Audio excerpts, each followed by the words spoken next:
In front of me is Samsung Galaxy M54 and today I would like to show you how you can set up face unlock.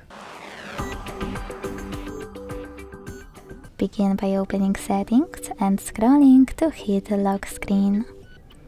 Then tap on screen lock type, enter your screen lock and tap on face. Hit continue. Keep your face in frame and follow all of the instructions on your screen. Manage all of those options and hit done. So now when I switch off my screen and turn it back on, I can see that face unlock is working properly.